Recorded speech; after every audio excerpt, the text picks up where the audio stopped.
Another day, another story. Today's book is Lakehouse Promises by Jodi and Brice. Description: Carolina Johnson had the life everyone wanted. A solid marriage of 20 years.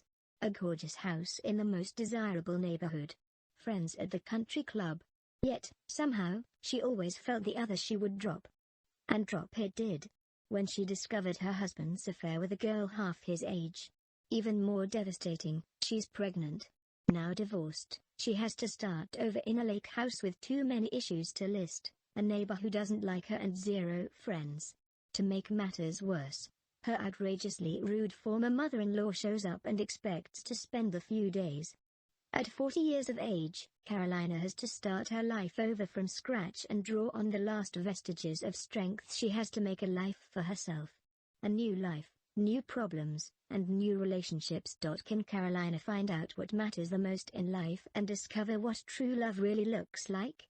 Or will she refuse to let go of the past and the bitterness that threatens to steal her happiness? Hurry up or we'll be late.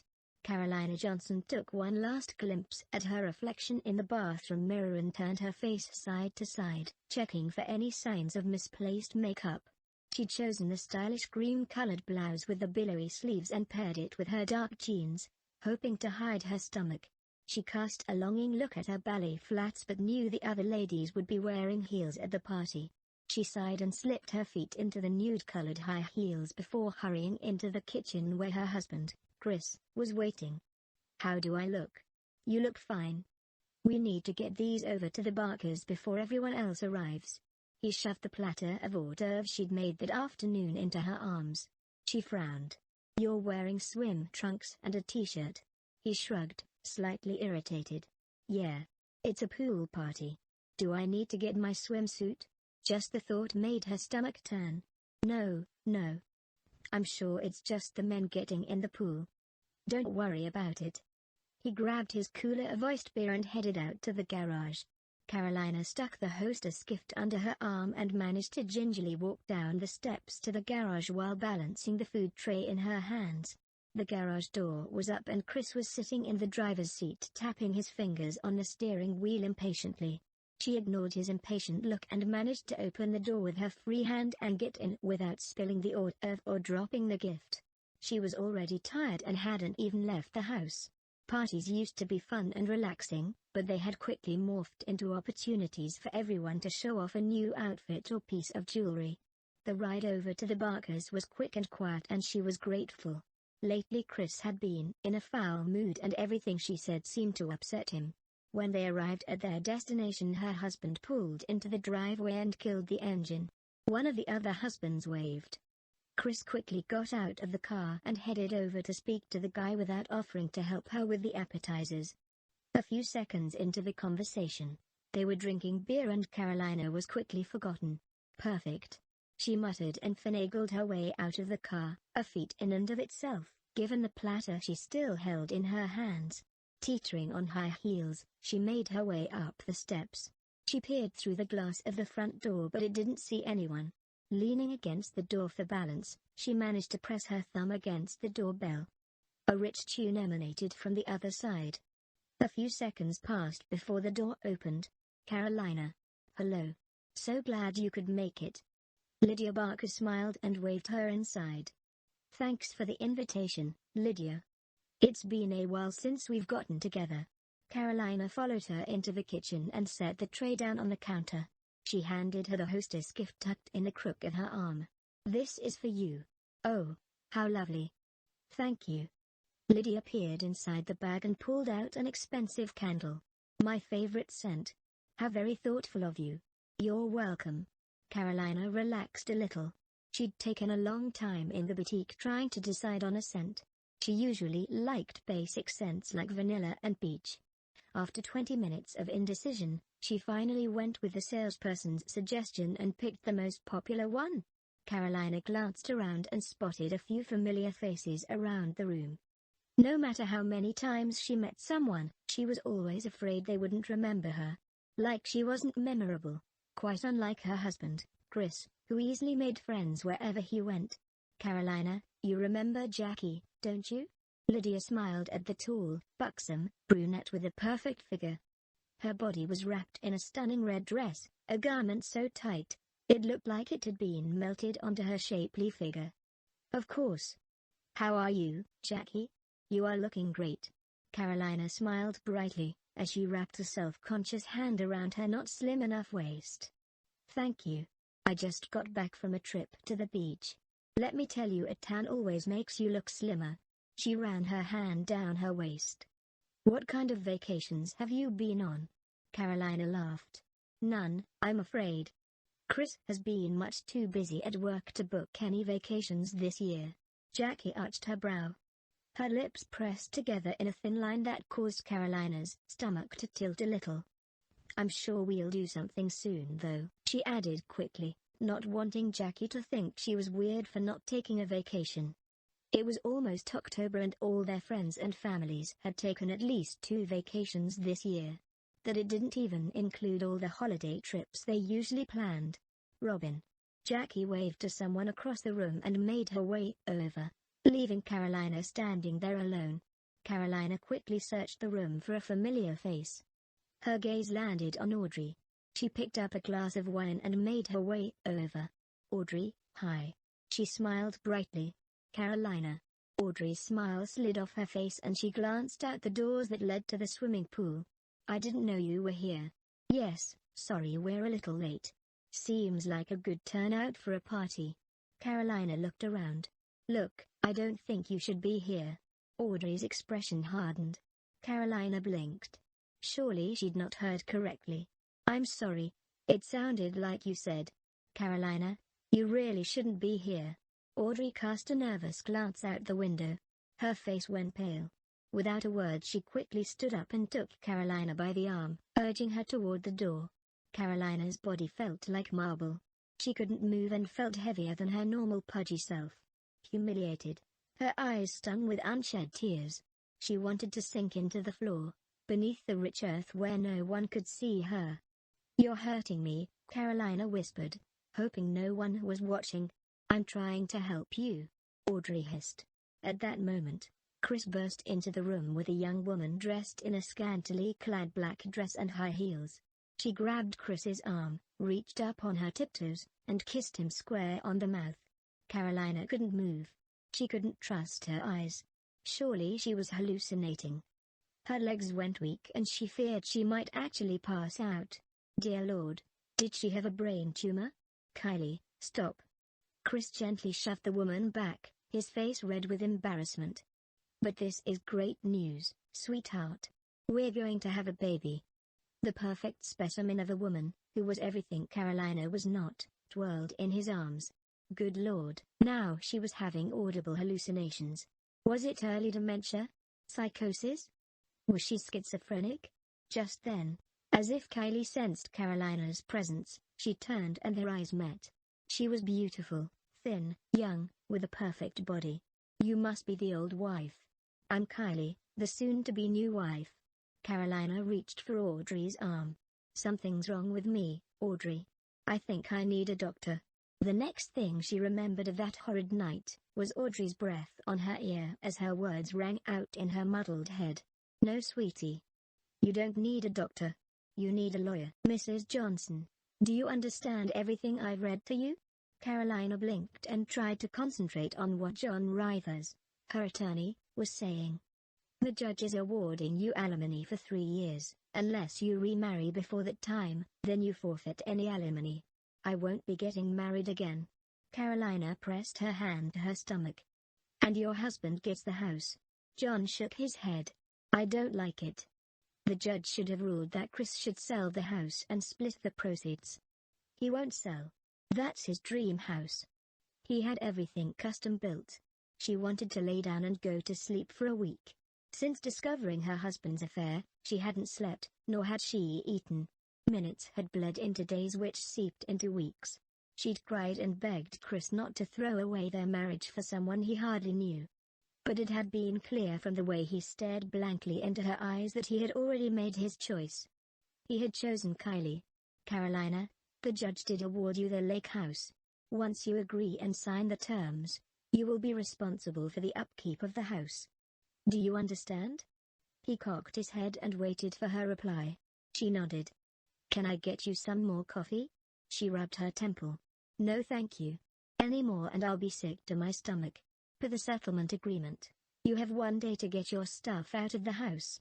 There will be a police officer who will be there with you just in case there are any issues. A police officer? Yes. Just to make sure nothing goes wrong. You'll be given an hour to get your clothing. That's it? Just my clothing? What about my pictures? He gave her a look of sympathy. Do you really want any of those? She shrugged. Unshed tears stung the back of her eyes. What about my car? You will keep the Jeep Grand Cherokee. That's Chris's vehicle. He bought it when he thought he wanted to start hunting again. She frowned. What about my Mercedes? Chris pays the lease on the Mercedes, so the judge said he could keep it. He reached over and patted her hand. Remember, the Jeep is paid off. Right now, you need to focus on reducing your expenses until you can get back on your feet and get a job. A job? She'd not worked in the 20 years since she married Brice, who was going to hire a 40-year-old divorcee with no experience. She nodded and reached inside her purse for a Kleenex. She pulled it out and realized even though her eyes stung, she had no more tears to shed. Carolina, do you understand everything I've told you? It's a lot to take in, he asked gently. Yes, I think so. When can I go to my house to get my things? I can arrange it today if you want. She nodded and nervously tore the Kleenex into tiny bits. I can go with you if you wish, he offered. No. I'll be okay. You said an officer will be there? Yes. Here are the keys to the Jeep. He slid them across the desk to her. She wrapped her fingers around the cold keys. I need to get this over with. She stood and walked over to the window and looked out, wondering how she would survive her bleak future. Carolina sat parked outside in the musty-smelling Jeep. She was told to wait until the police officer arrived before entering the house. She glanced at the orange and yellow mums in her flower bed. She had planted those last fall and had looked forward to enjoying them when Thanksgiving came around. Sadly, she wouldn't get to enjoy them this year, or any year after. When the divorce started, the judge had ordered that Chris stay somewhere else while she stayed in the home. 3 days ago, the judge had amended the order and directed her to stay at a hotel until a final ruling was issued. She didn't realize at the time that she had stayed in her home for the last time. She had seen other couples divorce and the wife always got the house. So when the final ruling came down, she had been shocked. Movement at the window caught her attention. She squinted to make out who it was. Kylie. Anger immediately replaced grief as she reached for the door handle. She stepped out into the October wind and wrapped her arms around herself from the elements. The overcast sky had opened up and started to sprinkle. As she made a dash to the door, cold drops of rain soaked into her sweater. Why hadn't she thought to bring a coat this morning? She didn't look at the weather forecast anymore. She could barely remember what day it was. With anger boiling in her veins, she stomped toward the front door, keeping her eyes on Kylie standing at the window. She reached for the door handle and turned, but it was locked. Puzzled, she removed the key from her purse and inserted it into the tiny hole. She turned the knob. Nothing. She tried again, this time using more force. Again, nothing. Then it dawned on her. The little witch inside had bolted the door from the inside, leaving her unable to enter. Her anger hit a new level. She pounded her fist against the door. Kylie did not move. She stood glaring at her through the door with a smirk on her face. The blast of sirens had her turning around. A young police officer got out of the patrol car and hurried up to her. "Mom, you're not supposed to go in without a police escort. What is she doing in my house?" She jerked her thumb at Kylie's smirking face. "No one is supposed to be here while I'm packing my things." The police officer knocked once on the door. Kylie promptly opened it. "Yes, officer." She gave him an innocent smile. "Mom, are you the resident of the house?" "Yes, I am." "No, she's not." Carolina glared. "The house belongs to my husband. My ex-husband." The officer glanced between them, then turned his attention on Kylie. "What's your name, Mom?" The police officer addressed Kylie. "Kylie Johnson." She smiled and held out her hand. Carolina's stomach dropped when she spotted the large diamond ring and matching wedding band on the 20-year-old's bony hand. He married you? The words rushed out of Carolina's mouth before she could stop them. Kylie smirked. This morning. After your divorce was final. We went to the courthouse. She placed her hands on her growing baby bump. Of course. We will have a large wedding ceremony once the baby is here and I can fit into my dream dress. Carolina felt the nausea march up the back of her throat. White spots danced in front of her eyes. Mom. Are you okay? The officer, seeing her face, touched her arm gently. Where is Chris? Carolina asked softly. He's running errands. Kylie shrugged as she admired her ring. So he couldn't even face her with the news he'd immediately remarried. He took the coward's way out. Mom? Do you want to come back another day to get your things? The police officer studied her face. Perhaps another time would be better. For everyone involved. She shook her head. She would not be coming back here. Not ever again. No. I want to do it now. She lifted her head and pointed. My bedroom is this way. The police officer turned to Kylie. Why don't you go into the kitchen while she gathers her things? What if she takes something that belongs to me? Kylie glared. I don't want anything that belongs to you. Carolina headed to the bedroom. When she reached what had once been her bedroom, she opened the door and stood there, shocked. The unmade bed had different bedding on it. Instead of the soft gray and white comforter, there was a brightly colored polka dot comforter that looked like it belonged on a child's bed. Her beautiful gray walls had been painted over with a turquoise blue and all the pictures on the wall had been taken down and replaced with weird artwork. On top of those changes, the normally neat room was messy. The drawers on the new dresser were open with undergarments hanging out, and clothes were strewn on the floor. Carolina took in a deep breath and tamped down her anger while she headed to the large walk-in closet. She opened the doors and immediately froze. All her clothing had been taken off the hangers and thrown into a pile on the floor. Kylie had already made herself at home and put her clothes up where Carolina's once hung. She pulled down a suitcase from the top shelf and unzipped it. Kylie appeared in the doorway. Nope. She doesn't get the suitcase. It's my suitcase. Carolina stood her ground. Kylie produced a piece of paper. According to the judge's orders, she can take her clothes and that's it. She shoved the document at the police officer. He narrowed his eyes and took the sheet. After reading it, he handed it back to Kylie. With an apologetic expression he turned to Carolina. I'm afraid she's right. Carolina grabbed up a pile in her arms and started for the door. Once she leaves she can't come back and get the rest. Kylie smirked and waved the court document in the air. How can I get all my clothes if I don't have something to put them in? Carolina asked. Not my problem. Kylie crossed her arms over her large belly. Carolina blinked. She hit rock bottom and now, on top of everything she'd endured, she was being completely humiliated. Her jaw stiffened. Where are the old sheets that were on the bed? In the laundry room. In the pile for the maid to throw out when she comes and cleans. You have a maid? Carolina blinked. Of course. Chris can't expect me to keep house and be pregnant. She smirked. She was stunned. Carolina had always kept the house spotless, ran errands, kept the laundry up, and managed to work in the flower beds. When Chris's difficult mom had moved in with them last year after hip surgery, Carolina had brought up the subject of getting a maid. Chris shot her down. Yet he had given in with Kylie. Carolina marched past Kylie to the laundry room. She found the old sheets set wadded up in the corner. She carried them back into the closet where she spread out the fitted sheet and began piling all her clothes in the middle. When it was full she grabbed all four corners and tied them together. She spotted her shoes and began throwing them into the two pillowcases. She went to where her jewelry box was and stopped. Where's my jewelry box? I don't know what you mean. Kylie arched her brow. There was a box on this shelf.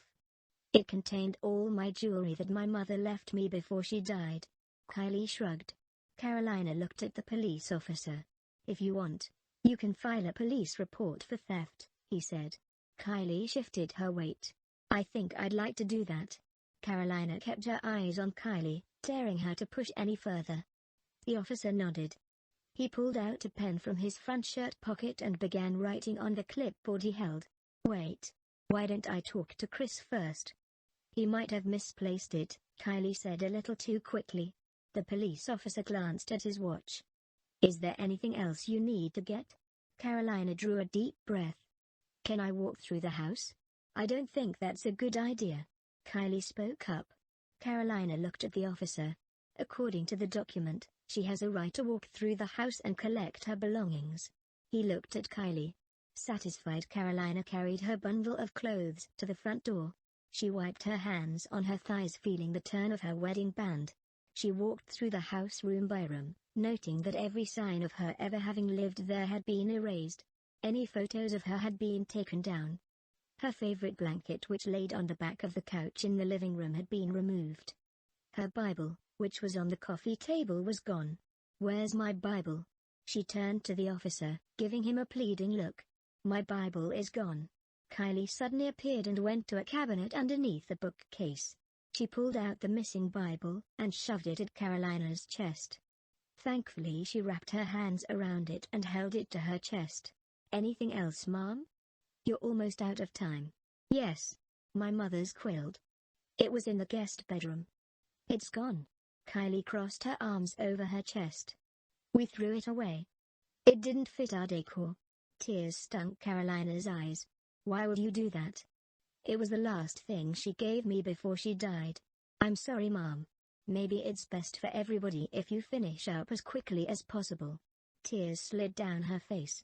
While the court order stated she had time to collect her things, she didn't have it in her to argue anymore. Clasping the Bible to her chest, she trudged to the door, where she shoved the Bible in the pillowcase with her shoes and grabbed her meager belongings. As she trudged to the Jeep in the misting rain, she noticed her neighbors across the street staring at her from their open garage. It was the perfect ending to a horrible day.